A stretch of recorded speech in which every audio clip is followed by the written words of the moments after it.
Oops. Excellent. Oops. I'm okay. Live stream and Orla's here. Good.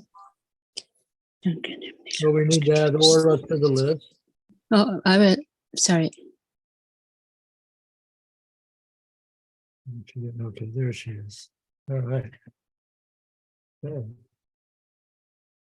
So for the people who might be watching this on videotape later, we're starting the Aeolus section of Ulysses today. So, and the brief announcement, just in case you hadn't noticed, the Monday book club on July 10th will be starting Portrait of an Artist as a Young Man. So, should you want to join us for that, or if you know anybody who might want to join us, have them get in touch with me. Yeah, Okay. please add me or send me a link, Duncan. I'm interested. Okay, I will do that. Me too, Duncan, please. Okay. Oh, go on, Duncan, please. I'd appreciate a list too. I just started reading it again.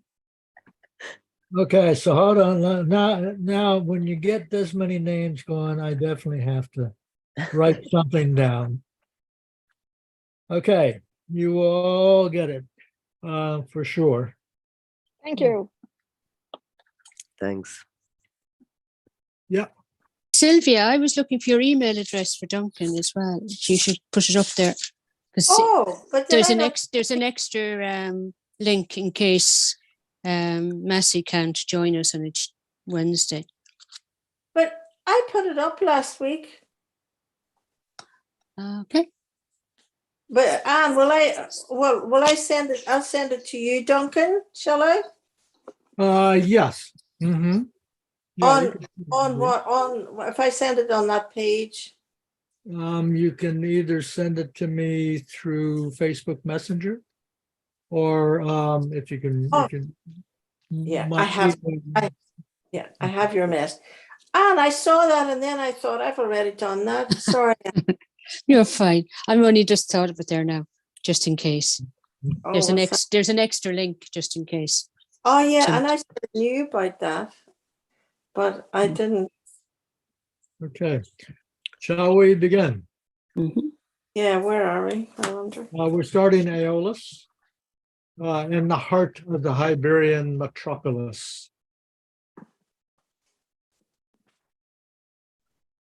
Sometimes called Chapter 7 or Section 7, whatever. All right, here we go. In the heart of the Iberian metropolis. Before Nelson's pillar, tram slowed, shunted change trolleys, started for Blackrock, Kingstown, and Dalkey, Konskia, Rathgard, and Tinnernoon, Palmerston Park and Upper Rathmines, Sandymount Green, Rathmines, Ringsend, and Sandymount Tower, Harold's Cross, the Horse Dublin United Tramway Company's timekeeper bawled them off. Rathgard and Tinnernoon, come on, Sandymount Green. Right and left, parallel clanging, ringing a double-decker, and a single deck moved from their railheads, swerved to the down line, guided, parallel, start, Palmerston Park, the wearer of the crown. Under the porch of the General Post Office, black shoeblacks called and polished. Parked in North Prince Street, His Majesty's vermilion mail cars bearing on their sides the royal initials, ER, received loudly flung sacks of letters, postcards, letter cards, parcels, insured and paid for local, provincial, British, and overseas delivery. Next, please. Gentlemen of the press. Gross-booted draymen rolled barrels dull-thudding out of Prince's stores and bumped them up on the brewery float. On the brewery float, bumped dull-thudding barrels rolled by gross-booted draymen out of Prince's stores. There it is, Red Murray said. Alexander Keyes. Just cut it out, will you? Mr. Bloom said, and I'll take it around to the telegraph office. The door of Rutledge's office creaked again. Davy Stevens, minute in a large cape coat, a small felt hat crowning his ringlets, passed out with a roll of papers under his cape, a king's courier. Red Murray's long shears sliced out the advertisement from the newspaper in 4 clean strokes, scissors and paste. "I'll go through the printing works," Mr. Bloom said, taking the cut square. "Of course, if he wants a par," Red Murray said earnestly, a pen behind his ear, "we can do him one." "Right," Mr. Bloom said with a nod. "I'll rub that in." "We." Next, please. William Braden, Esquire, of Oakland's Sandymount. Red Murray touched Mr. Bloom's arm with the shears and whispered, "Braden." Mr. Bloom turned and saw the liveried porter raise his lettered cap as a stately figure entered between the newsboards of the Weekly Freeman and National Press and Freeman's Journal and National Press. Dull thudding Guinness's barrels. It passed statelily up the staircase, steered by an umbrella, a solemn beard-framed face. The broadcloth back ascended each step. "All his brains are in the scope of his neck," Simon Daedalus says. "Welts of flesh behind on him. Fat folds of neck. Fat neck. Fat neck." "Don't you think his face is like our Savior?" Red Murray whispered. The door of Rutledge's office whispered, "Ee." They always build one door opposite another for the wind to way in, way out. Our Savior, beard-framed oval face, talking in the dusk. Mary, Mother, steered by an umbrella sword to the footlights. Mario the tenor, or like Mario, Mr. Bloom said. Yes, Red Murray agreed. But Mario was said to be the picture of our Savior. Jesus Maria with rougy cheeks, doublet and spindle legs, hand on his heart. In Martha, "Come, thou lost one, come, thou dear one." Next. "The crozier and the pen. His Grace phoned down twice this morning," Red Murray said gravely. They watched the knees, legs, boots vanish. Neck. A telegram boy stepped in nimbly, threw an envelope on the counter, and stepped off post-haste with a word, "Freeman." Mr. Bloom said slowly, "Well, he is one of our saviors also." A meek smile accompanied him as he lifted the counter flap, as he passed in through the side door and along the warm stairs and passage, along the now reverberating boards. But will he save the circulation? Thumping, thumping. He pushed in the glass wing door and entered, stepping over strewn packing paper. Through a lane of clanking drums, he made his way toward Nanetti's reading closet. Heinz here too. Account of the funeral, probably. Thumping, thump. With unfeigned regret, it is we announce the dissolution of a most respected Dublin burgess. This morning, the remains of the late Mr. Patrick Dignam. Machines smash a man to atoms if they got him caught. Rule the world today. His machineries are pegging away too, like these, got out of hand, fermenting, working away, tearing away, and that old gray rat tearing to get it. Next, please. How a great daily organ is turned out. Mr. Bloom halted behind the foreman's spare body, admiring a glossy crown. Strange, he never saw his real country. Ireland, my country. Member for College Green. He boomed that workaday worker, tack for all. It was worth. It's the ads and the side features sell a weekly, not the stale news in the official Gazette. Queen Anne is dead, published by authority in the year 1000 and domain situate in the townland of Rosenallis, barony of Tinnahinch. To all whom it may concern, schedule pursuant to statute showing return of a number of mules and jennets exported from Ballina. Nature notes, cartoons, Phil Blake's weekly Pat and Bull story, Uncle Toby's page for tiny tots, Country Bumpkin's queries. Dear Mr. Editor, what is a good cure for flatulence? I'd like that part. Learn a lot teaching others.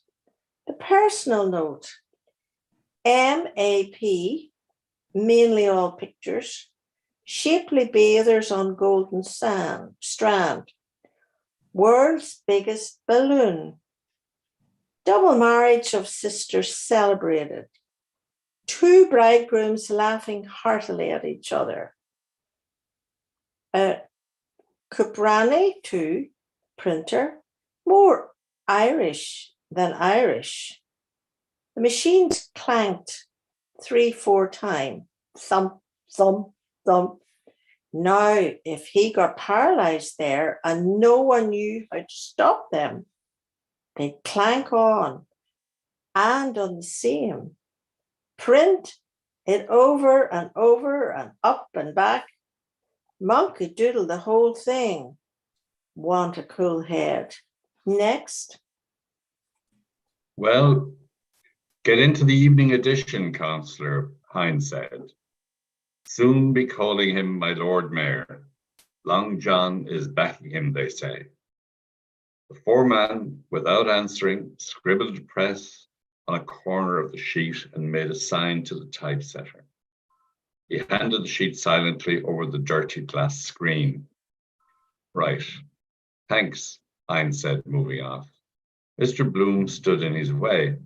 If you want to draw, the cashier is just going to lunch, he said, pointing backward with his thumb. Did you? Hines asked. Mr. Bloom said.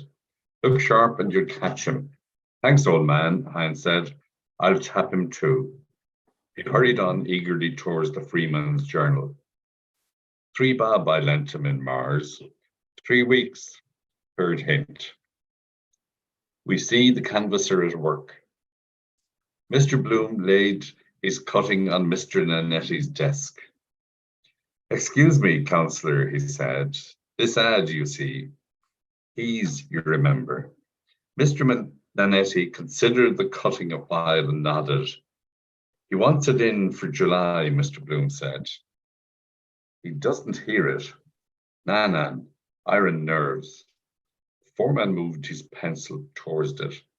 But wait, Mr. Bloom said. He wants it changed. Keys, you see. He wants 2 keys at the top. Hell of a racket they make. Maybe he understands what The foreman turned round to hear patiently and, lifting an elbow, began to scratch slowly in the armpit of his alpaca jacket. Like that, Mr. Bloom said, crossing his forefingers at the top. Let him take that in first. Mr. Bloom, glancing sideways up from the cross he had made, saw the foreman's sallow face. Think he has a touch of jaundice. And beyond the obedient reels feeding in huge webs of paper, clank it, miles of it unreeled. What becomes of it after? Or wrap up meat, parcels, various uses, 1001 things. Slipping his words deftly into the pauses of the clanking, he drew swiftly on the scarred woodwork. Next, please. House of Keys. Like that. See? 2 crossed keys here. A circle, then here the name, Alexander Keys, tea, wine, and spirit merchant, so on. Better not teach him his own business. You know yourself, Counselor, just what he wants. Then round the top in leaded, the House of Keys. You see? You think that's a good idea? Foreman moved his scratching hand to his lower ribs and scratched there quietly. The idea, Mr. Bloom said, is the House of Keys. You know, Counselor, the Manx Parliament. Innuendo of home rule. tourist, from the Isle of Man. Catches the eye, you see. Can you do that? I could ask him perhaps about how to pronounce that Volio, but then if he didn't know, only make it awkward for him. Better not. We can do that, the foreman said. Have you the design? I can get it, Mr. Bloom said. It was in Kilkenny paper. He has a house there too. I'll just run out and ask him. Well, you can do that. And just a little pair calling attention. The usual high-class licensed premises, long felt want, so on. The foreman thought for a moment. We can do that, he said. Let him give us the 3 months renewal. A typewriter brought him a limp galley page. He began to check it silently. Mr. Bloom stood by, hearing the loud throbs of cranks, watching the silent typesetters at their cases. Orthographical. Want to be sure of his spelling. Proof fever. Martin Cunningham forgot to give us his spelling bee conundrum this morning. It's amusing to view the unpair, 1 R, alleld, and bear, 2 R's, is it? Double E's meant of a harassed peddler while gauging OU, the symmetry of a peeled pear under a cemetery wall. Silly, isn't it? Cemetery put in, of course, on account of the symmetry. I could have said when he clapped on his topper, thank you. I ought to have said something about an old hat or something. No, I could have said, looks as good as new now. See his fizz then. The thermostat deck, the nethermost deck of the first machine jogged forward. Its flyboard was sloot, the first batch of quire-folded papers. Sloot, almost human the way it sloot to call attention, doing its level best to speak. That door too, sloot, creaking, asking to be shut. Everything speaks in its own way. Sloot. Next. Okay. Noted churchman and occasional contributor. The foreman handed back the galley page suddenly, saying, wait, where's the Archbishop's letter? It's to be repeated in the Telegraph.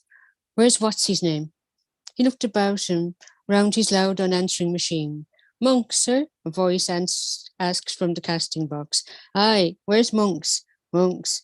Mr. Bloom took up his cutting. Time to get out. Then I'll get the design, Mr. Nanetti, he said, and you'll give it a good place, I know. Monks. Yes, sir. 3 months renewal. Want to get some wind off my chest first. Try it anyhow. Rub in August. Good idea. Horseshoe month. Ballsbridge. Tourist over for the show. A day, Father. He walked on through the case room, passing an old man, bowed, spectacled, aproned. Old Monks, the day, Father. Queer lot of stuff he must have put through his hands in his time. Obituary notices, pubs ads, speeches, divorce suits, found drowned, nearing the end of his tether now. Sober, serious man with a bit in the savings bank, I'd say. Wife a good cook and washer, daughter working the machine in the parlour. Plain Jane, no damn nonsense. And it was the feast of the Passover. He stayed in his walk to watch the typesetter neatly distributing type. Reads it backwards first. Quickly he does it. Must require some practice that. Mang did. Patrick. Poor Papa with his Haggadah book, reading backwards with his finger to me. Pish. Next year in Jerusalem. Dear, oh dear. All that long business about that brought us out of the land of Egypt and into the house of bondage. Alleluia. Shema Israel, Adonai Eloheinu. No, that's the other. Then the 12 brothers, Jacob's sons. And then the lamb and the cat and the dog and the stick and the water and the butcher. And then the angel of death kills the butcher and he kills the ox and the dog kills the cat. Sounds a bit silly till you come to look into it well. Just as it means, but it's everybody eating everyone else. That's what life is after all. How quickly he does that job. Practice makes perfect. Seems to see with his fingers. Mr. Bloom passed on out of the clanking noises through the gallery onto the landing. Now am I going to tram it all the way out and then catch him out perhaps?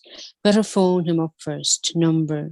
Same as Citron's house. 28. 2844.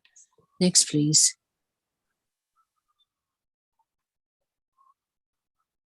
Only once more that soap. He went down the house staircase. Who the deuce scrawled all over these walls with matches? Looks as if they did it for a bet. Heavy, greasy smell there, always in those works. Lukewarm glue and Tom's next door when I was there. He took out his handkerchief to dab his nose. Citron lemon. Ah, the soap I put there. Lose it out of that pocket.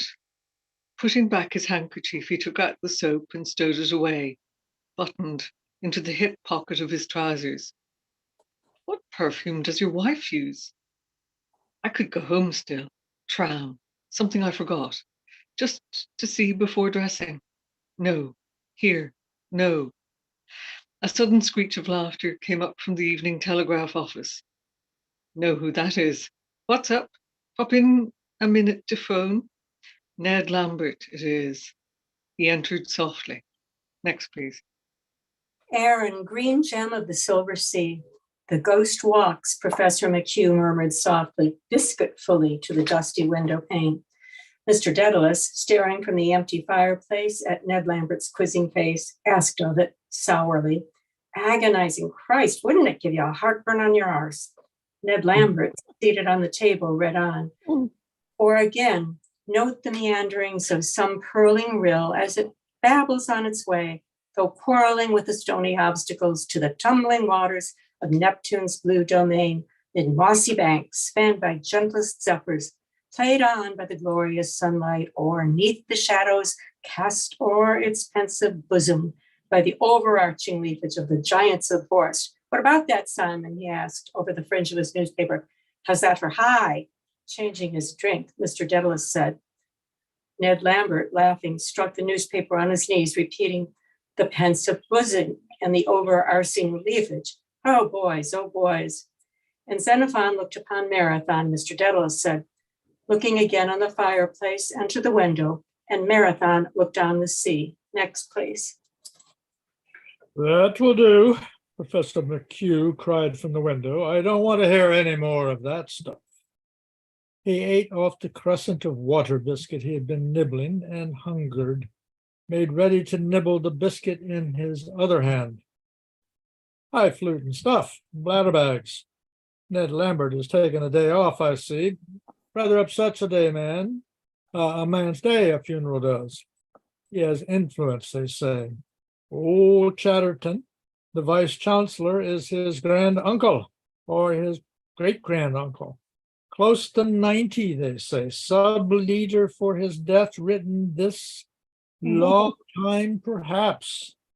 Living to spite them. Might go first himself, Johnny.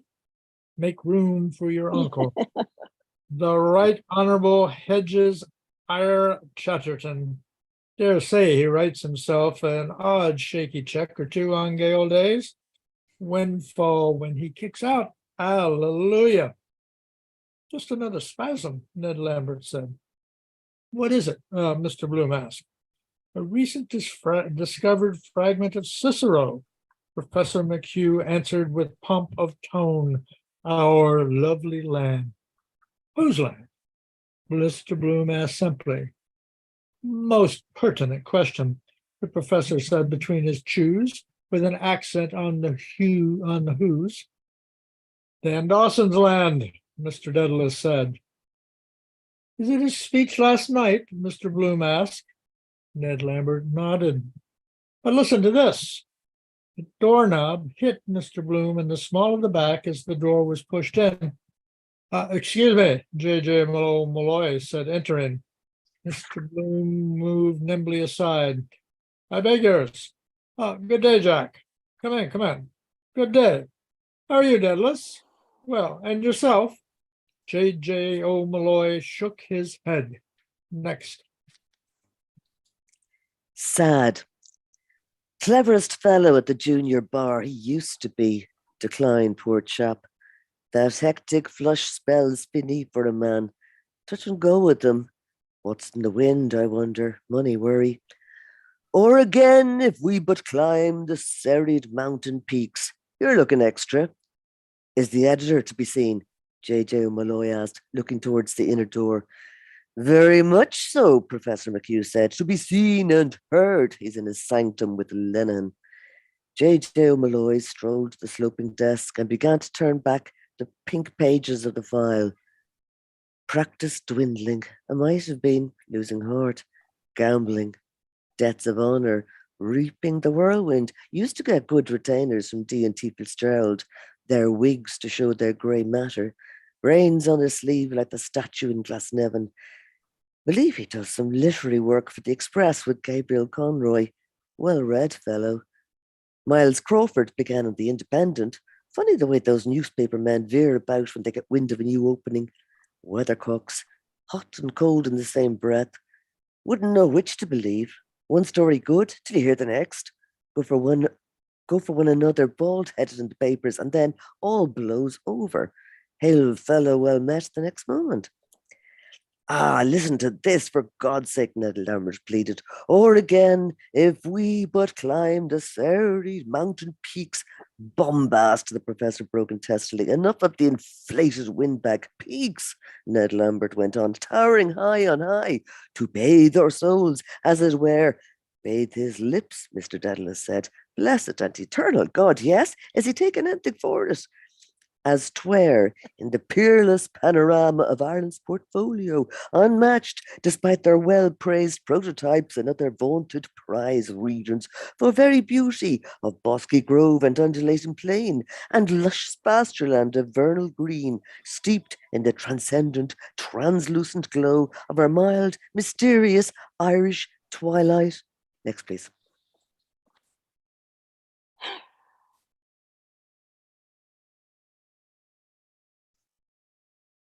The moon, Professor McHugh said. He forgot Hamlet, his native Doric, that mantles the vista far and wide, and wait till the glowing orb of the moon shine forth to irradiate her silver effulgence. Oh, Mr. Dedalus cried, giving vent to a hopeless grin. Shite and onions, that'll do, Ned. Life is too short.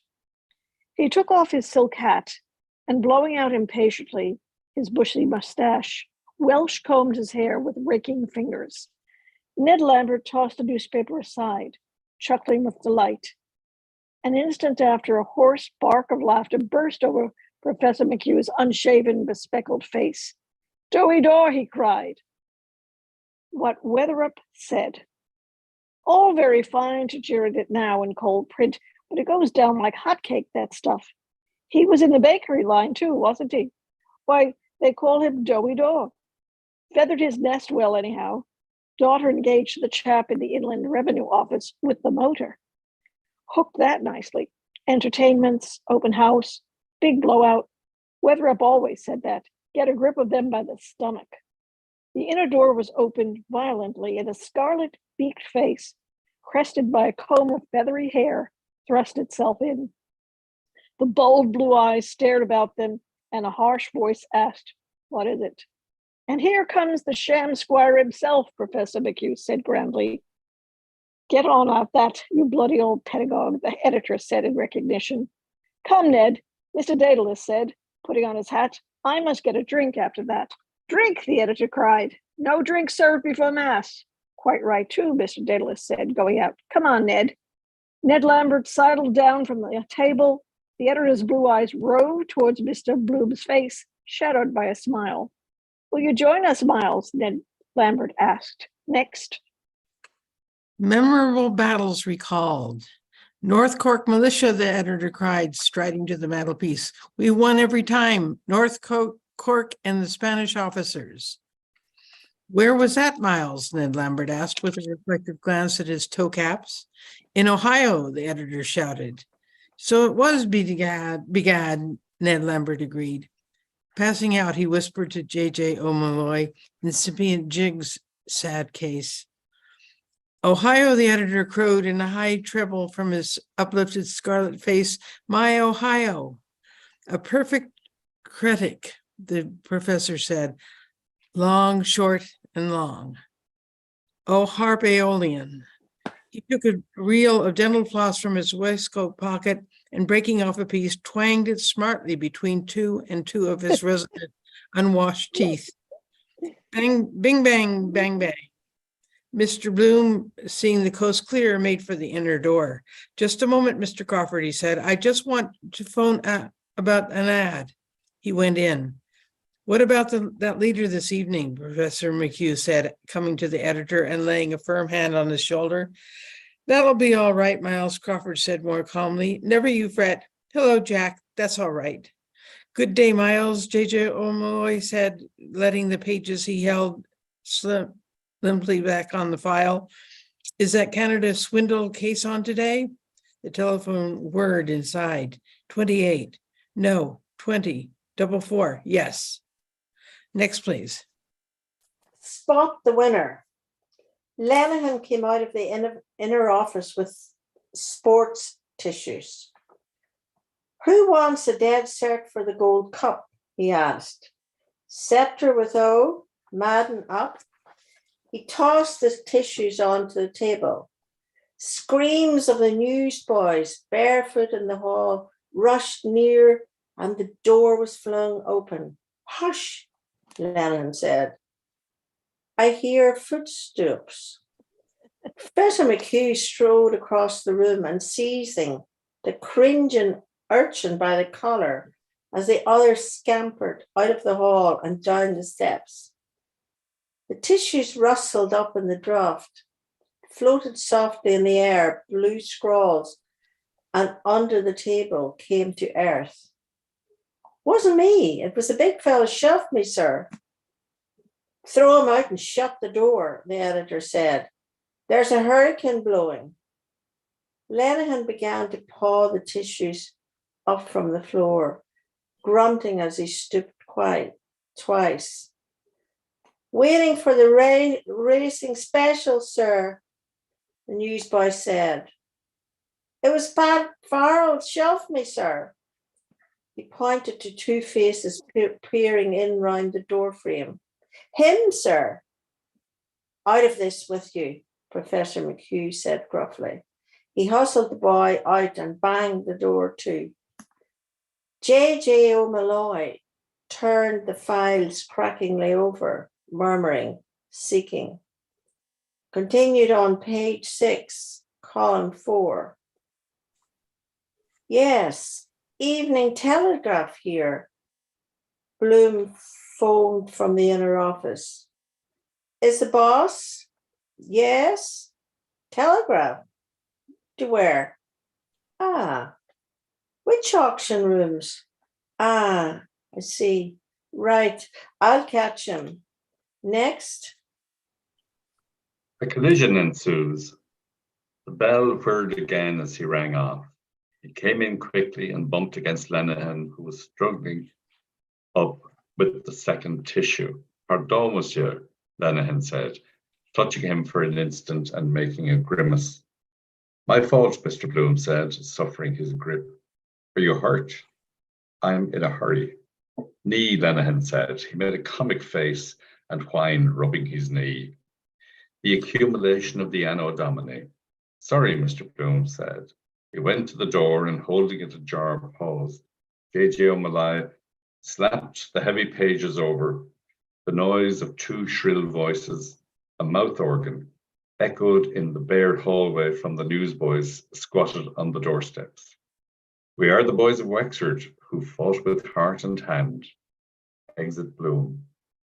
I'm just running around to Bachelor's Walk, Mr. Bloom said, about this ad of Keys. Want to fix it up. They tell me he's around there in Dillon's. He looked indecisively for a moment at their faces. The editor, who, leaning against the mantel shelf, had propped his head on his hand, suddenly stretched forth an arm amply. Begone, he said. The world is before you. Back in no time, Mr. Bloom said, hurrying out. J.J. O'Malloy took the tissues from Lenihan's hand and read them, blowing them apart gently without comment. You get that advertisement, the professor said, staring through his black-rimmed spectacles across the over the crossblind. Look at the young scamps after him. Show, where? Lenihan cried, running to the window. Next, please. A street cortege. Both smiled over the crossblind at the file of capering newsboys in Mr. Bloom's wake, the last zigzagging white on the breeze. A mocking kite, a tail of white bowknots. Look at the young gutter snipe behind him. You and cry, Lenehan said, and you'll kick. Oh, my rib, risible, taking off his flat spogs in the walk, small nines, steal upon larks. He began to mazurka in swift caricature across the floor on sliding feet past the fireplace to J.J. O'Malloy, who placed the tissues in his receiving hands. What's that? Miles Crawford said with a start. Where are the other two gone? Who? The professor said, turning. They've gone round to the Oval for a drink. Hattie Hooper is there with Jack Hall. Came over last night. Come on then, Miles said. Where's my hat? He walked jerkily into the office behind, parting the vent of his jacket, jingling his keys in his back pocket. They jingled then in the air and against the wood as he locked his desk drawer. He's pretty well on, Professor McHugh said in a low voice. Seems to be, J.J. O'Malloy said, taking out a cigarette case and murmuring meditation. But it is not always as it seems. Who has the most matches? The calumet of peace. He offered a cigarette to the professor and took one himself. Lenehan promptly struck a match for them and lit their cigarettes in turn. J.J. O'Malloy opened his case again and offered it. Thank you, vous, Lenehan said, helping himself. The editor came from the inner office, a straw hat awry on his brow. He declaimed in song, pointing sternly at Professor McHugh. 'Twas rank and fame that tempted thee, 'twas empire charmed thy heart.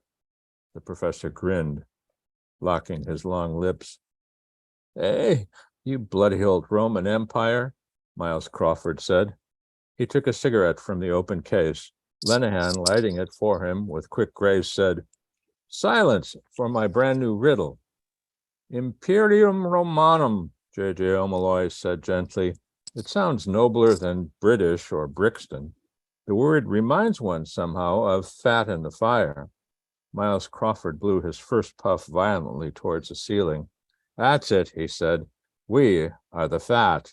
You and I are the fat in the fire. We haven't got the chance of a snowball in hell. Next. The grandeur that was Rome. Wait a moment, Professor McHugh said, raising two quiet claws. We mustn't be led away by words, by sounds of words. We think of Rome in period, imperious, imperative. He extended elocutionary arms from frayed, stained shirt cuffs, pausing. What was their civilization? Vast, I allow, but vile. Kawak, Suez. The Jews in the wilderness and on the mountaintop said, It is meet to be here. Let us build an altar to Jehovah. The Romans, like the Englishmen who follow in his footsteps, brought to every new shore on which he set his foot. On our shore, he never set it, only his colloquial obsession. He gazed about him in his toga, and he said, It is meet to be here. Let us construct a water closet. Which they accordingly did do. Lenehan said, Our old ancient ancestors, as we read in the first chapter of Ulysses, were partial to the running stream. They were nature's gentlemen, J.J. O'Malloy murmured, but we have also Roman law. And Pontius Pilate is its prophet, Professor McHugh responded. Do you know that story about Chief Baron Pallas? J.J. O'Malloy asked. It was at the Royal University dinner. Everything was going swimmingly. First, my riddle, Lenehan said. Are you ready? Mr. O'Madden Burke, tall and copious grey of Donegal tweed, came in from the hallway. Stephen Dedalus behind him, uncovered as he entered. Entres me enfants, Lenehan said. I escort a suppliant, Mr. O'Madden Burke said melodiously.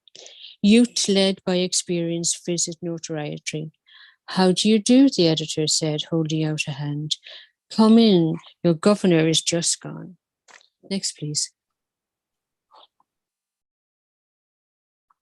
Question, question, question. Lenehan said to all, Silence. What opera resembles a railway line?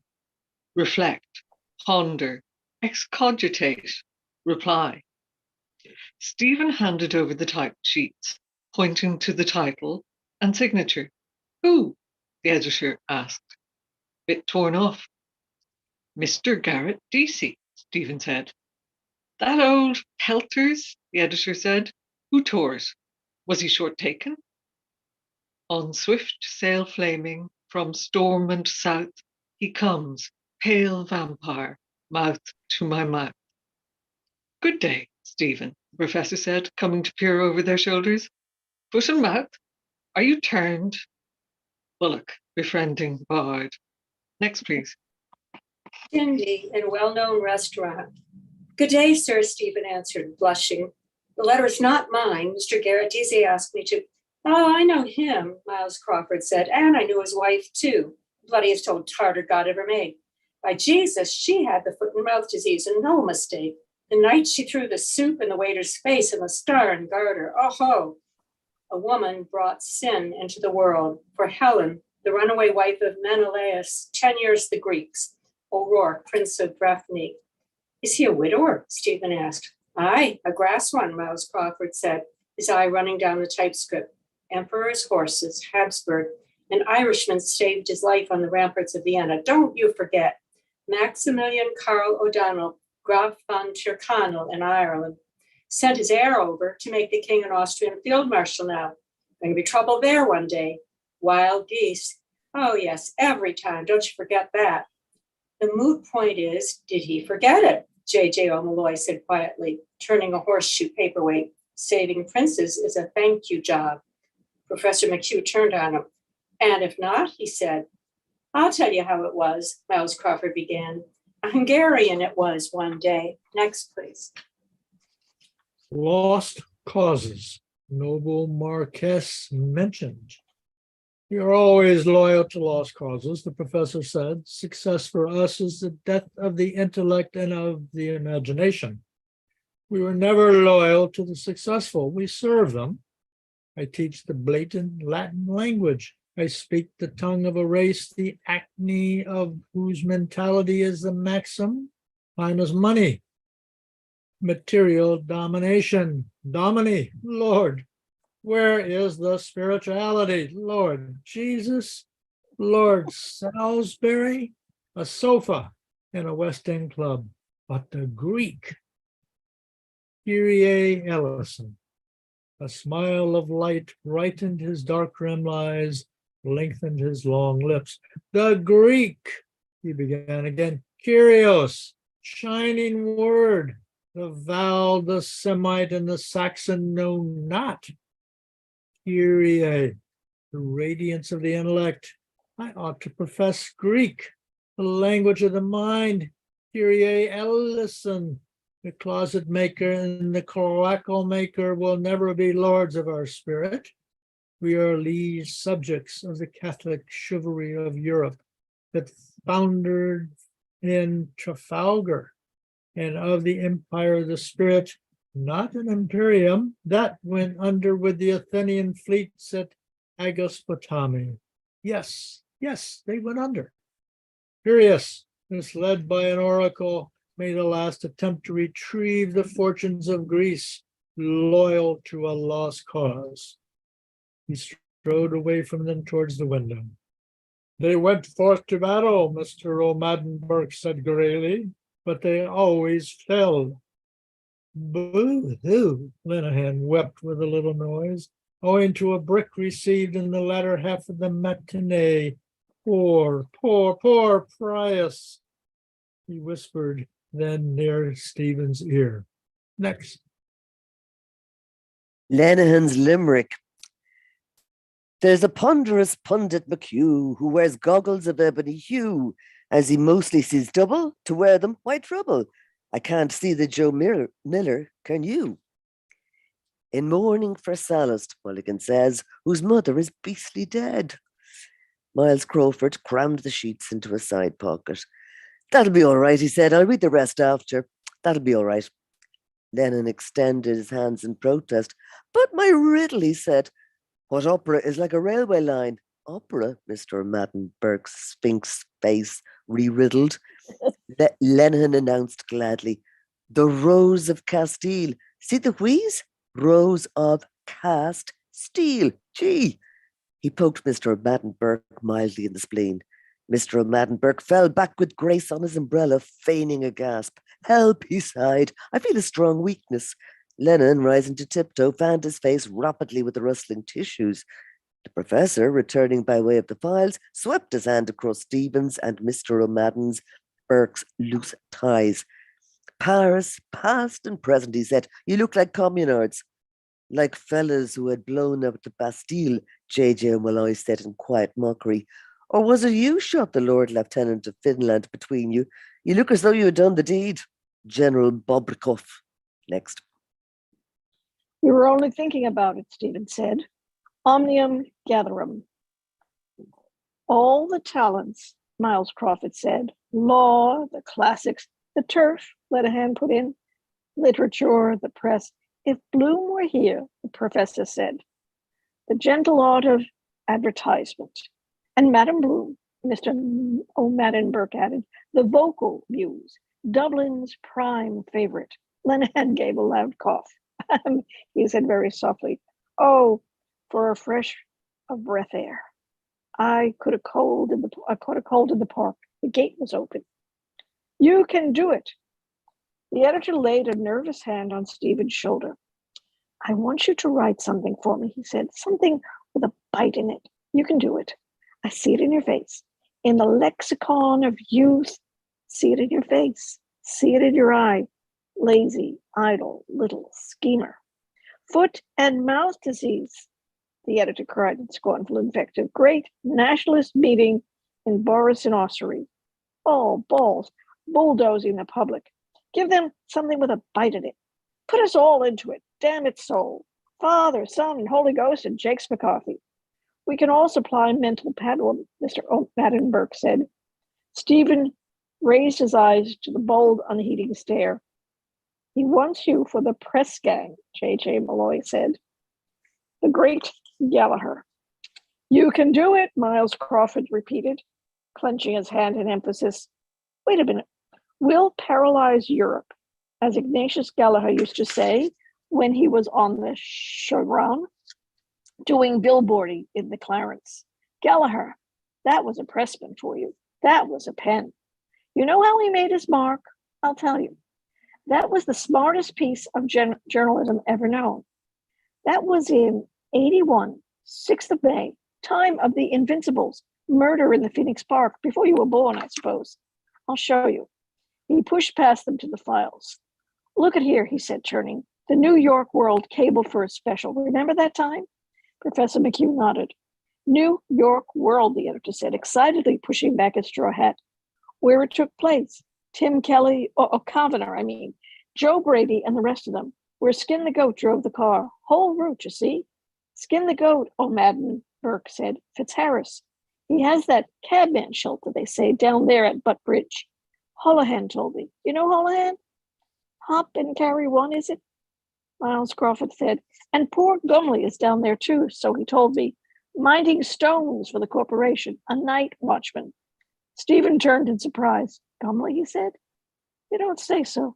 A friend of my father's, is it? Never mind Gumley, Miles Crawford cried angrily. Let Gumley mind the stones. See they don't run away. Look at here. What did Ignatius Gallagher do? I'll tell you. Inspiration of genius. Cabled right away. Have you weekly Freeman of 17 March? Right. Have you got that? He flung back pages of the files and stuck his finger on a point. Take page 4. Advertisement for Branson's Coffee, let us say. Have you got that? Right. The telephone word. Next. A distant voice. I'll answer it, the professor said, going. B is Park Gate. Good. His finger leaped and struck point after point, vibrating. T is Viceregal Lodge. C is where murder took place. K is Knockmaroon Gate. The loose flesh of his neck shook like a cock's wattles. An ill-starched dicky jutted up, and with a rude gesture, he thrust it back into his waistcoat.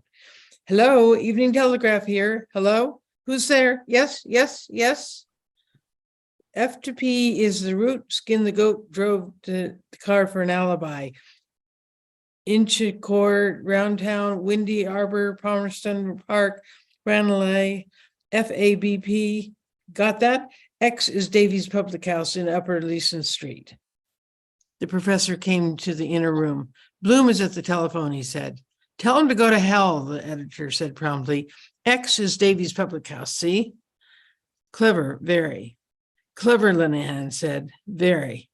Gave it to them on a hot plate, Miles Crawford said, the whole bloody history. Nightmare from which you will never awake. I saw it, the editor said proudly. I was present. Dick Adams, the best-hearted bloody corkman the Lord ever put the breath of life in, and myself. Linehan bowed to a shape of air, announcing, Madam, I'm Adam, and able was I ere I saw Elba. History, Miles, Crawford cried. The old woman of Princess Street was there first. There was weeping and gnashing of teeth over that. Out of an advertisement, Gregor Gray made the design for it that gave him a leg up. Then Patty Hooper worked Taipei, who took him on to the Star. Now he's got in with Blumenfeld. That's press, that's talent. Piat, he was all their daddies. The father of scare journalism, Linehan confirmed, and the brother-in-law of Chris Callanan. Hello, are you there? Yes, he's still there. Come across yourself. Where do you find a pressman like that now, eh? The editor cried. He flung the pages down. Damn clever, Linehan said to Mr. O'Madden Burke. Very smart, Mr. O'Madden Burke said. Professor McHugh came from the inner office. Talking about the Invincibles, he said, did you see some hawkers were up there before the recorder? Next, please. Oh, yes. Oh, yeah. Is it me, Donna? Sorry, is that? Yeah, go ahead. Sorry. Oh, no. God. Okay. Oh, yes. J.J. O'Malloy said eagerly. Lady Dudley was walking home through the park to see all the trees that were blown down by that cyclone last year. And she thought she'd buy a view of Dublin.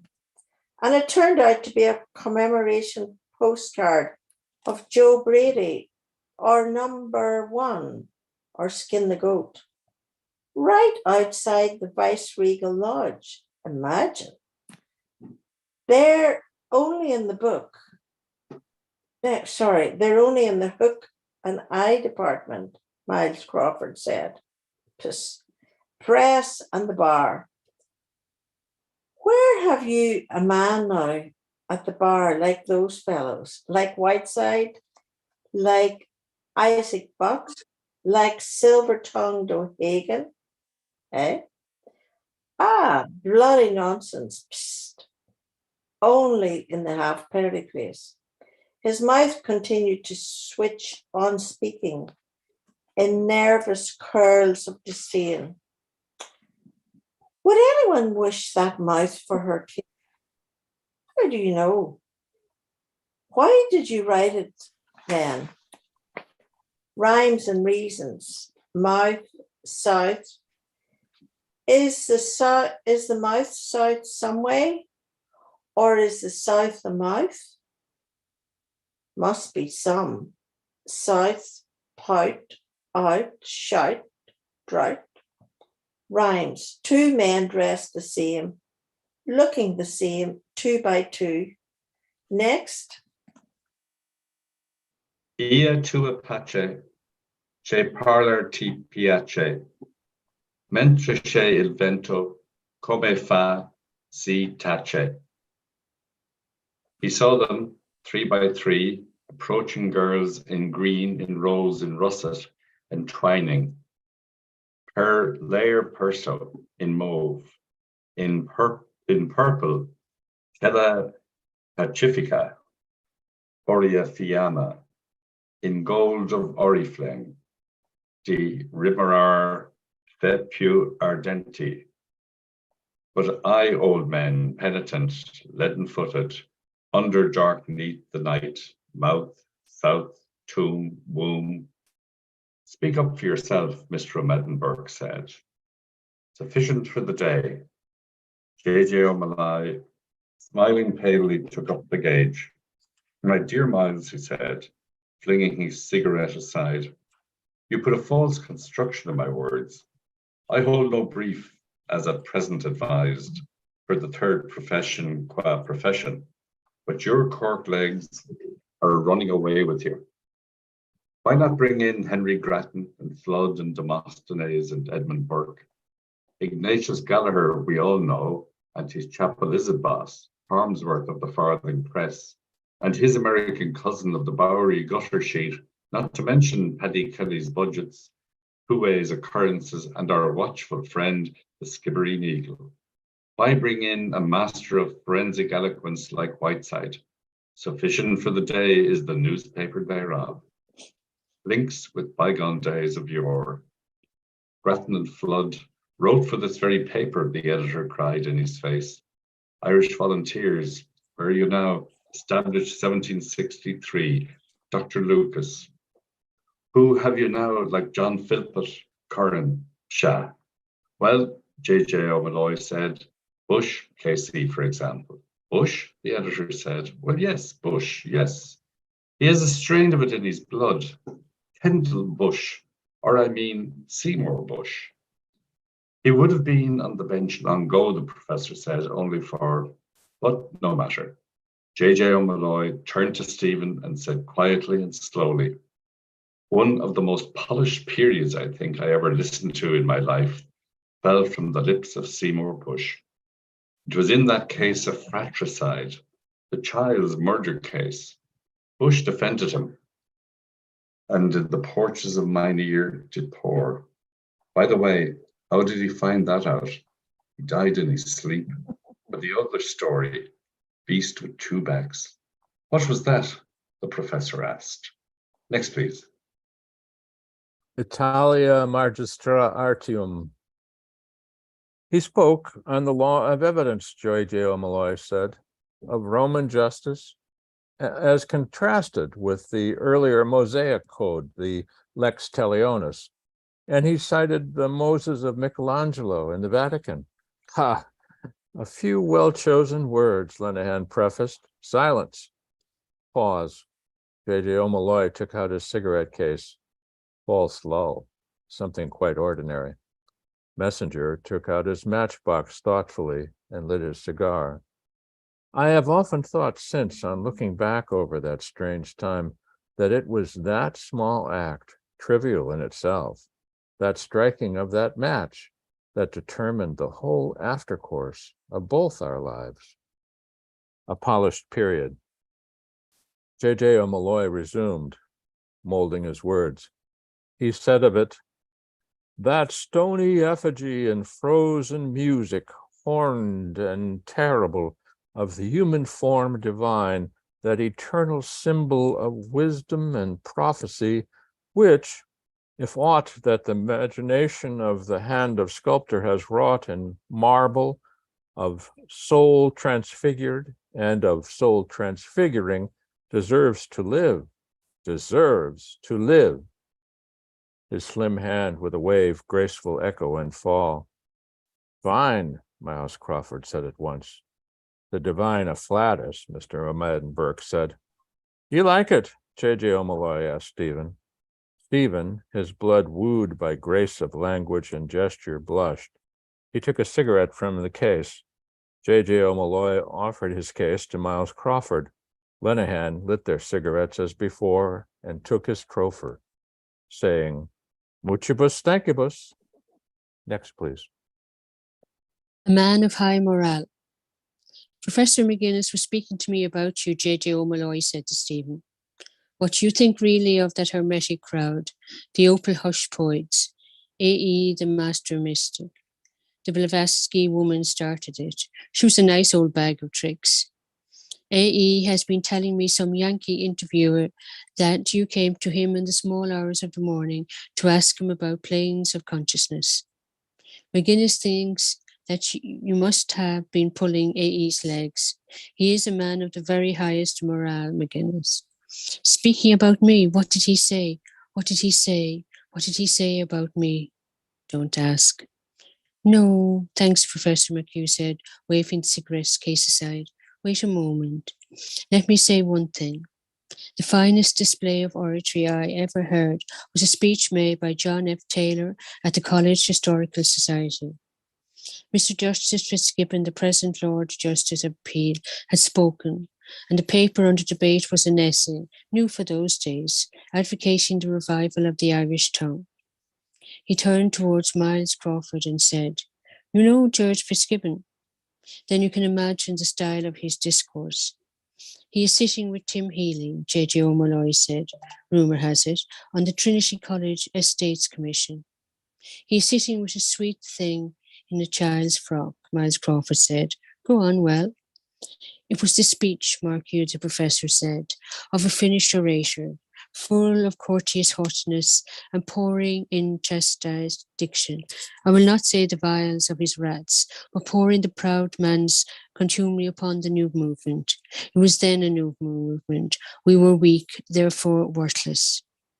He closed his long, thin lips an instant, but eager to be on, raised an outspanned hand to his spectacles, and with trembling thumb and ring finger, touching lightly the black rims, steadied them to a new focus. Next, please. Impromptu. In ferial tone, he addressed J.J. O'Molloy. Taylor had come there, you must know, from a sick bed. That he had prepared his speech, I do not believe, for there was not even one shorthand writer in the hall. His dark, lean face had a growth of shaggy beard around it. He wore a loose neckcloth, and altogether he looked, though he was not, a dying man. His gaze turned at once, but slowly, from J.J. O'Molloy's towards Stephen's face, and then bent at once to the ground, seeking. His unglazed linen collar appeared behind his bent head, soiled by his withering hair. Still seeking, he said. When Fitzgibbon's speech had ended, John F. Taylor rose to reply. Briefly, as well as I can bring them to mind, his words were these.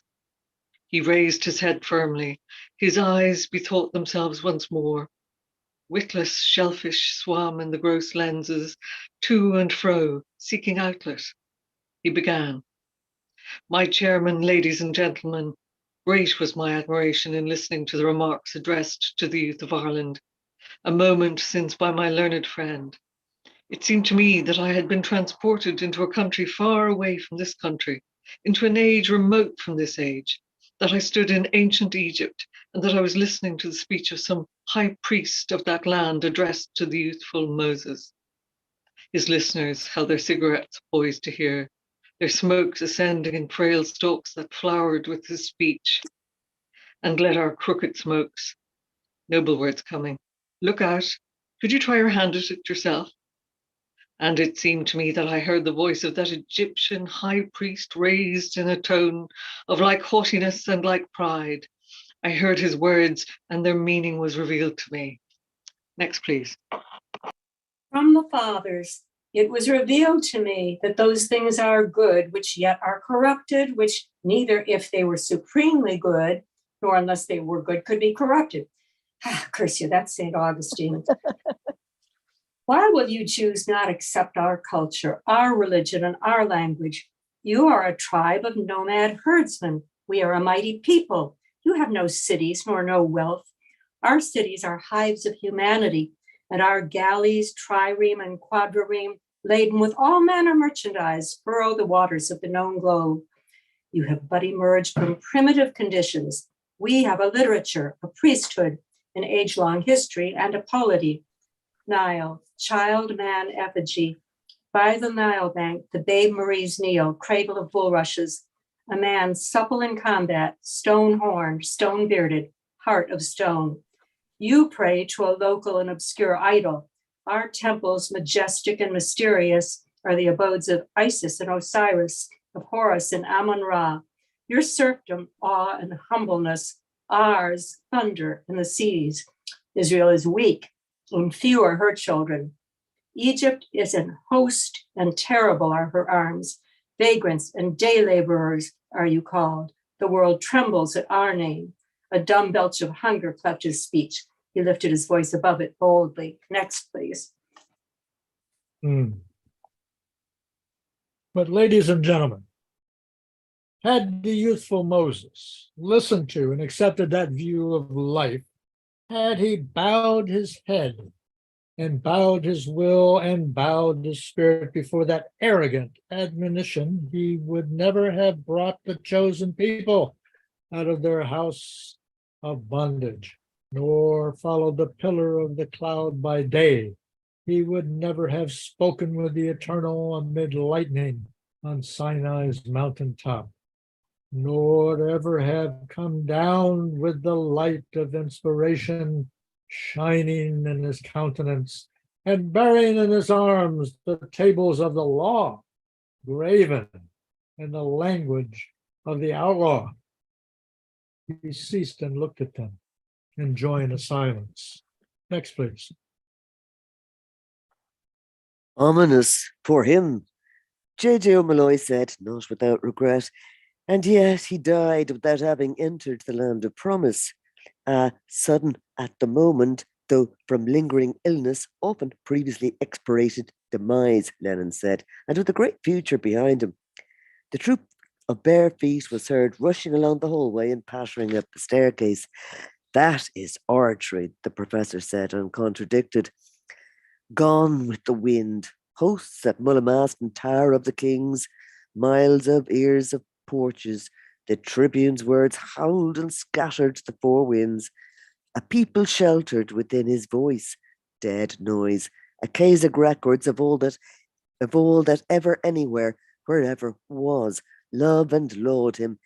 Me no more. I have money. Gentlemen, Stephen said, as the next motion on the agenda paper, may I suggest that the House do not now adjourn? You take my breath away. It is not perchance a French compliment, Mr. Madden Burke asked. 'Tis the hour, methinks, when the wine jug, metaphorically speaking, is most grateful in ye ancient hostelry. That it be, and hereby is resolutely resolved. All who are in favour say aye, Lennon announced. The contrary, no. I declare it carried. To which particular boozing shed my casting vote is Mooney's. He led the way, admonishing, we will sternly refuse to partake of strong waters, will we not? Yes, we will not, by no manner of means. Mr. Madden Burke, following close, said with an ally's lunge of his umbrella, lay on, Macduff. Chip of the old block, the editor cried, slapping Stephen on the shoulder. Let us go. Where are those blasted keys? He fumbled in his pocket, pulled out the crushed type sheets. Foot and mouth, I know. That'll be all right. That'll go in.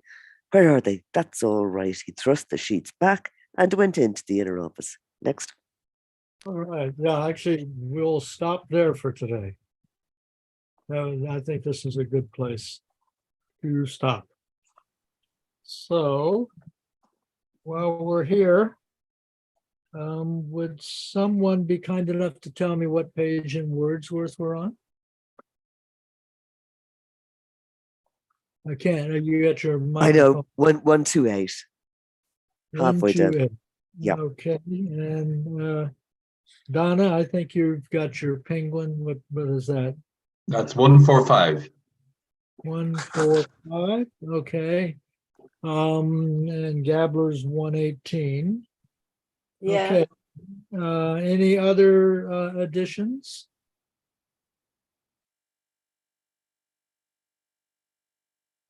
I guess not. Okay. Random House is 142. Random House. Okay, 142. Excellent. Okay. That's good. And that is going, today is the 22nd, so it's going to be 6/29 as our next meeting. 6/29/23. Excellent. Questions, comments, things you would like to read again that we read today? Could I ask about Mr. Nanetti? And the reason I ask is that I was in a restaurant at the top of Dawson Street last night called Nanetti's. I think it's relatively new in Dublin. And I'm not aware that there's any Joycean connection with Dawson Street in Dublin or that part of Dublin, but if anybody knew, I would appreciate hearing about it. The only thing that I know, Donna, is that he was of Italian descent and he was Lord Mayor of Dublin at one Okay. time. Well, the mayoral home, of course, Mansion House, is just down the street, so that's probably the connection. Mhm, Maybe. mhm. Maybe, I don't know. There is a recording made in 1924 of Joyce reading part of this chapter that we just finished. The only reading that he did from Ulysses, apparently. And it's available on publicdomainreview.org. At least that's Okay. where I Well, he- what is the Katrina, sorry? It's the Joyce recorded in 1924 a certain passage for Sylvia Beach, and it's a passage of in impromptu when he began, Mr. Chairman, ladies and gentlemen, and he reads to the end of From the Father. And he apparently said it was the only passage that was declamatory and therefore suitable for recital. That was how he described it. Okay. And it was his only reading from Ulysses. And the site on that is Public Domain Review. Publicdomainreview.org. Thank you. Yeah. So Katrina, at some point, not necessarily now, but on James Joyce Readers, if you could put a link to that, Oh, sure. that would Yes. be great. That would be Okay. great. Yeah. It's there are so many amusing areas of this chapter. Is one of the funnier ones, I think. Yeah. But one of the things that Joyce does is he intentionally adds typos, and there's one let's see, 1, 2, 3, 4, the fifth, sixth paragraph. It reads, with unfeigned regret, we announce the dissolution. And it actually, so the typesetter has misplaced it is. That should begin the sentence. It should read, it is with unfeigned regret we announce the dissolution of a most respected Dublin Burgess. But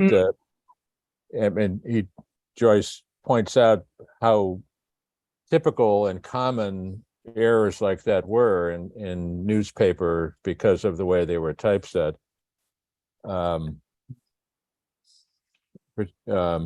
Anyway, it's just amusing to me. Yeah. And actually, I'm glad you pointed that out because, I mean, really, the fellow in charge of all that, Nanetti, seems to be the most organized and sober person in the whole chapter. Yeah. And everybody else, they're just goofballs. I mean, it's like they got drunk at breakfast time and they go to their job at the newspaper, and all the stuff about Miles Crawford and what a drunk he is. Yeah.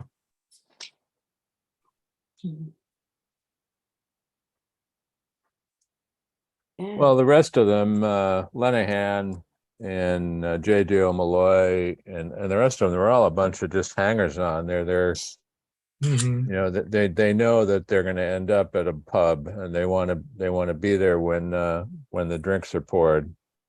So, and they know it's getting on lunchtime. So let's head over to the Freeman and see what Miles is up to for lunch. And they do notice that Miles is already pretty 3 sheets to the wind, even though he is the editor. He's really had a bit too much already as far as this day goes. And is the professor a nickname? No, Professor McHugh, I think, was an actual professor. So no. Apparently, he's modelled on somebody called Hugh MacNeil, a one-time brilliant academic. Mhm. Or is it? Oh, Mm-hmm. but what about the Gone with the Wind reference? And Tara, did Margaret Mitchell lift that out? Well, No, I don't think. I Gone don't with the think. Wind later? Yeah, Gone with Yes, the it Wind was in the 1930s. was written Yeah. later. I don't think she borrowed anything from Joyce. I mean, Tara, the legend of Tara, the Hill of Tara. That's an old. I mean, that's well known and. Oh no, Bill, I know that. Yeah. But they called the place where what were they called? The O'Haras. The plantation The was plantation was called Tara. Yeah. Tara. Right. So it just seems a big coincidence. I don't know. No, well, I think it was to emphasize the Irishness of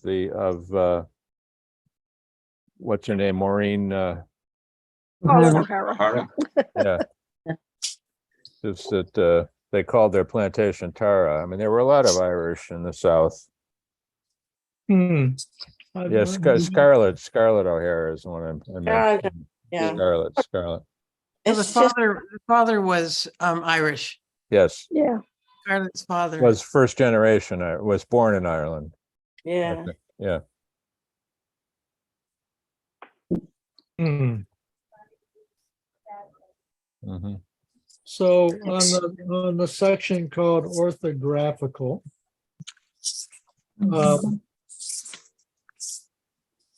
it seems to me this is Bloom. Is Bloom saying I should have said when he clapped on the topper, thank you. I ought to have said something about the old hat or something. Yeah, that's Bloom thinking about the morning at the cemetery. About Minton, right? About Minton, yeah. Okay. Yeah. Okay.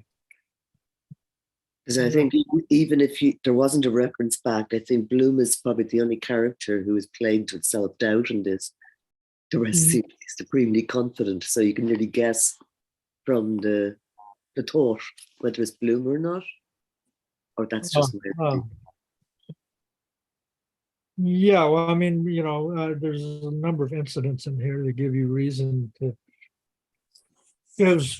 reason for Bloom to lack confidence in that situation. They're constantly, even the newspaper boys are giving him trouble. Yeah. Yeah. He's plowing on through regardless. There's another section which I wonder, is that, I guess, Bloom in Italia Magistra Artium, the last paragraph. I have often thought since, on looking back over the strange times, that it was a small act. That's Stephen. Trivial in itself. That's Stephen. That's Stephen's thoughts. Okay. Once Bloom is gone, then the interior monologue is all Stephen Daedalus. Because I couldn't figure out whose mind that was as we were reading it. Thank you. Mm-hmm. And right after that, we had this thing from J.J.O. Malloy, who does this goofy thing. That's a polished period headline. And he asked Stephen, you like it? You like it? And Stephen just totally avoids answering. He's just not going to say anything.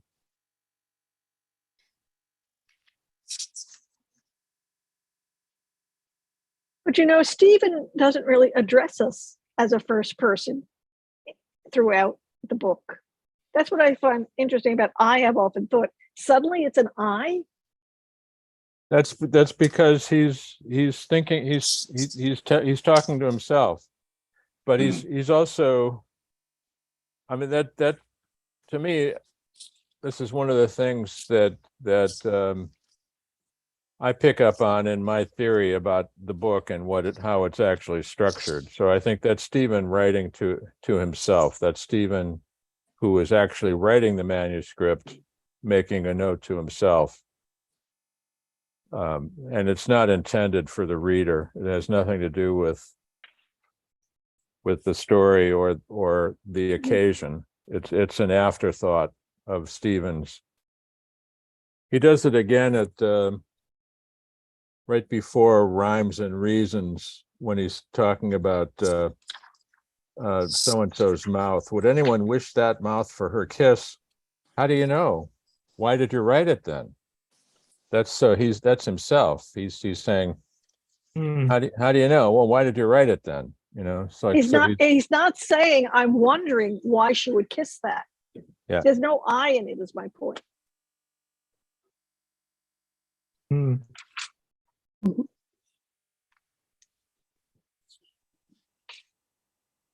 I also like the sufficient for the day. The newspaper. A nice summary of his condemnation of journalism right there. Sufficient for the day is the newspaper thereof. So right before we ended in that last episode, it's capitalized AKASIC. That's a Sanskrit word, and it's actually pronounced Akashic. The S, if it was written in correct transliteration, it would be either an SH or an S cedilla under the S to mark it as being one of the, I think there are 4 different S characters in Sanskrit. They're written differently and they're pronounced differently. And this comes directly out of Theosophy. This is out of what Yeats is into. The Akashic record was thought to be, it means in Sanskrit, it means open space or ether. And the idea was that every thought, every statement, every feeling, everything that all human beings have ever said or thought or felt is stored out in space in this ether. And it's available to those who are adept in receiving those. So that, you know, their feeling is you can go back and hear what Jesus said if you were tapped in, or what Buddha said, or, you know. It ties into the common reference to the cloud. Yeah. Kind of a big It also ties in with the reference to the Blavatsky woman, doesn't it? Yes, indeed. Theosophy. Yes. It's all about Blavatsky.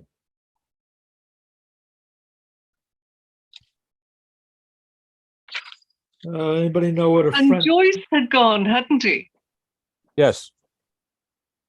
Sorry, you were Briefly, saying. just for Joyce was curious and he went, but he wasn't for him.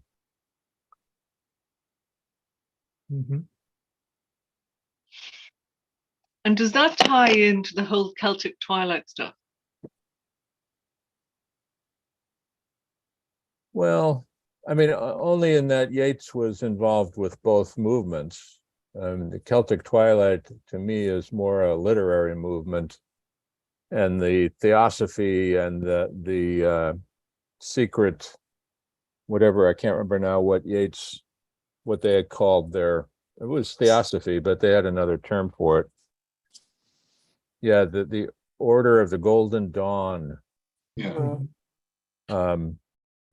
So those 2 separate things that, you know, Yeats was involved with and interested in, but the Celtic Twilight, to me, is more the Celtic Revival, sort of the late 19th century literary romanticism, of the legends of Finn McCool and Oisin and Deirdre of the Sorrows and all of those, you know, when with Yeats and Lady Gregory were, you know, publishing all of those at the time.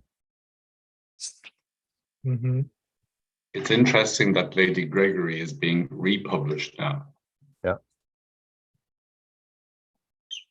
Whether that's indicative of some sort of return to that period or interest, I'm not sure.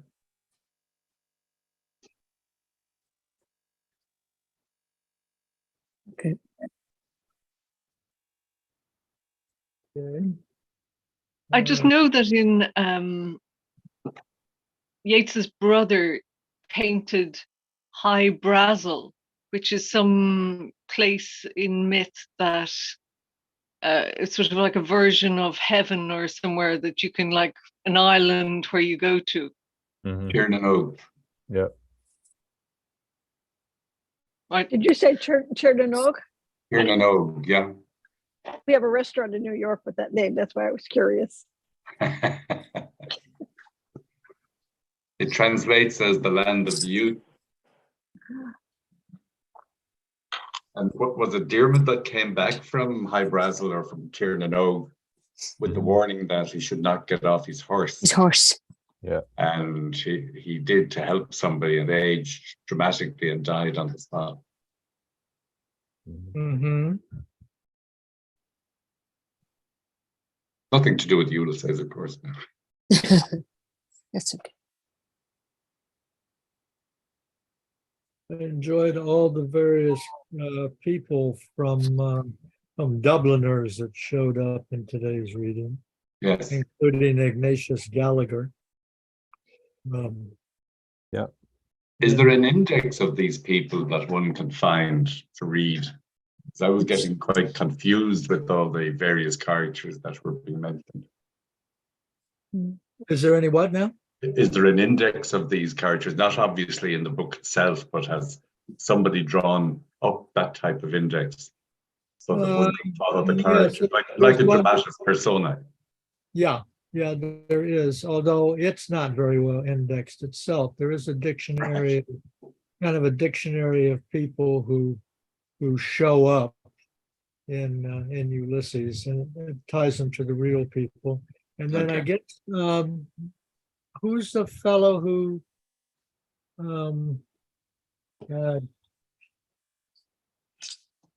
if you go to the University of Wisconsin and you look for their downloadable Joyce links, there is one fella, and I believe his last name was Benson, who also, wrote a book called Who's Who in James Joyce. Okay, thanks for that, Duncan. Yeah, and maybe I'll try to find the link for that. And I'll try to find the link to the book. I want to say that, yeah, I'll find the link to the book that talks about the various persons that the characters in Joyce are based on.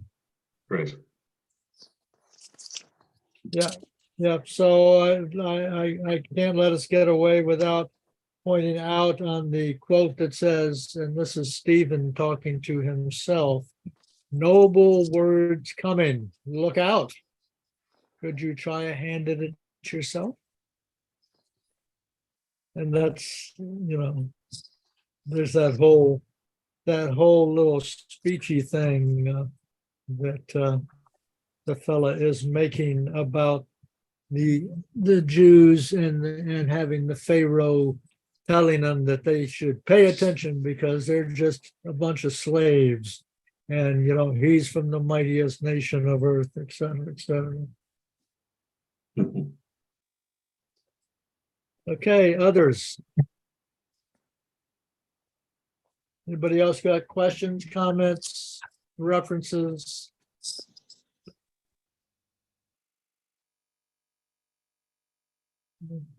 This Okay. is another one. Okay. Who's he when he's When at he's home? at home. Good title. So, who's the author of that? It's a subtitle of James Joyce Directory. It's by Benstock and Benstock. Okay, that's what I was actually referring to. Oh, okay. He's at home. What is the title? I'm sorry. Who's he when he's at home? He's at home. A James Joyce Directory. Thank you. Mm-hmm. Yeah, well, we had just read the story that included Ignatius Gallagher, which is in the little Chandler story. Right. So Um, are you reading? Who's reading? Are you reading Dubliners already? Or you've been reading Dubliner? Okay, what we've been doing is we've been taking Elizabeth Bowen and Dubliners Oh, and doing one story from each. And then a bit contrasting them and talking about differences. I would have joined you for Dubliners, but I've got no interest in Elizabeth Bowen anymore. I've read her, Okay, but well, if I'll keep that in mind. Of course, if we ever do just a straight Dubliners reading again, which we probably will at some particular. Yes. We're finishing Elizabeth Bowen next week anyway, aren't we? And then we've got 2 weeks. of 2 weeks of Elizabeth Bowen, have we? Yeah, next week is going to be like the 27th, and then we got Okay. July whatever, and then it's on July 10th that we're going to go straight to portrait. Portrait. Perfect. And I'll just remind, I know that it's entirely too late in the day for you in Ireland, but for any readers in the United States or for people that you might know that do not find reading in the afternoon convenient, we have our Venice Ulysses readings, usually 2 or 3 Thursday evenings. So if you know of anybody who's interested in that, just let me know and I can give them the information. I just wanted to say that last week on Bloomsday, they had on the television, missed it all, they had a reenactment of Paddy Dignam's funeral in Glasnevin Cemetery.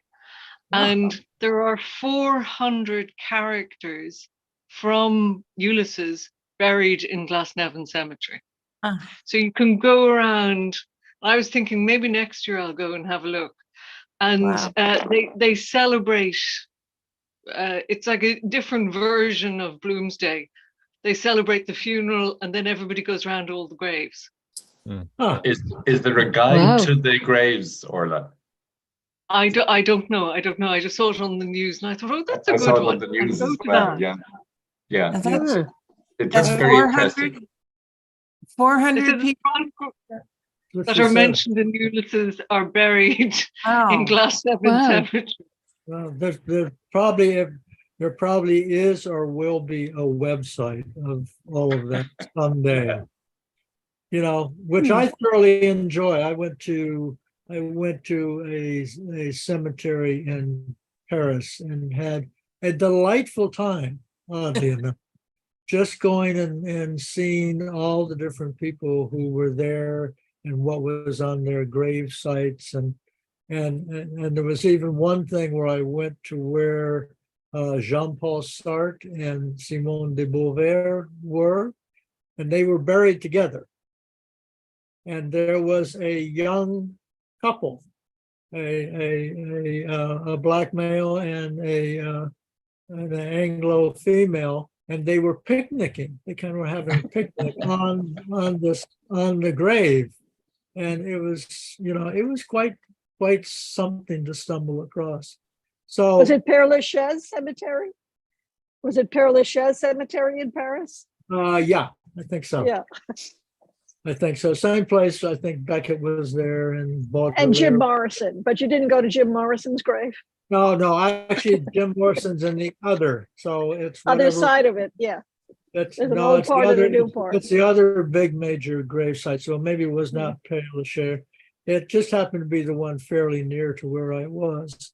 And I just kind of decided one day to wander in there. Had a great time.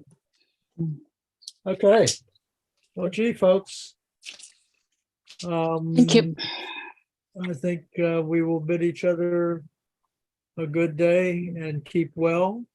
And we will join together again next Thursday.